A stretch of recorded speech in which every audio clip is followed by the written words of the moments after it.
ধরনের নির্বাচন হবে, কারণ সেখানে জনমতের প্রতিফলন হবে অনেকগুলো বিষয় নিয়ে। কোন দল জনগণের প্রত্যাশা পূরণ কিভাবে করতে পারেন, বিগত প্রায় ১.৫ যুগ ধরে মানুষ ভোটাধিকার বঞ্চিত রয়েছে, ফলে যে দলের সঠিক কর্মসূচি রয়েছে সেটা কিন্তু খুবই গুরুত্বপূর্ণ হবে।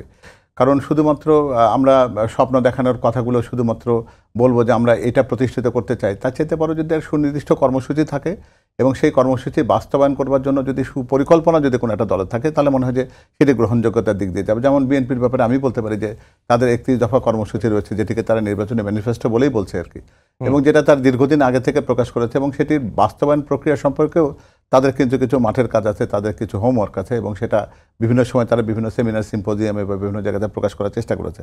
তো ফলে আমার মনে হয় যে সেই ব্যাপারটি আগামী নির্বাচনে অত্যন্ত গুরুত্বপূর্ণ হবে, কারণ আগামী নির্বাচনে কিন্তু অংশীজনের বিভিন্ন রকম বিভাজন রয়েছে। তরুণ প্রজন্ম রয়েছেন প্রায় ৩.৫ কোটির বেশি, যারা কোনোবারই ভোট দেননি। আবার প্রবীণ জনগণ রয়েছেন, আবার মধ্যবয়সী জনগোষ্ঠী রয়েছে। তো ফলে সকলের চাহিদা পূরণ করবার মতন করে বা তাদের প্রত্যাশা পূরণ করার মতন করে যারা বাংলাদেশ বিনির্মাণ করার পরিকল্পনা নিয়ে মানুষের কাছে যাবে, নির্বাচনের ফলাফলটা তাদের পক্ষে যাবে। সুতরাং জরিপের ব্যাপারটাকে আমরা হয়তো এই মুহূর্তে খুব একটা বেশি প্রাধান্য দিতে নাও পারি।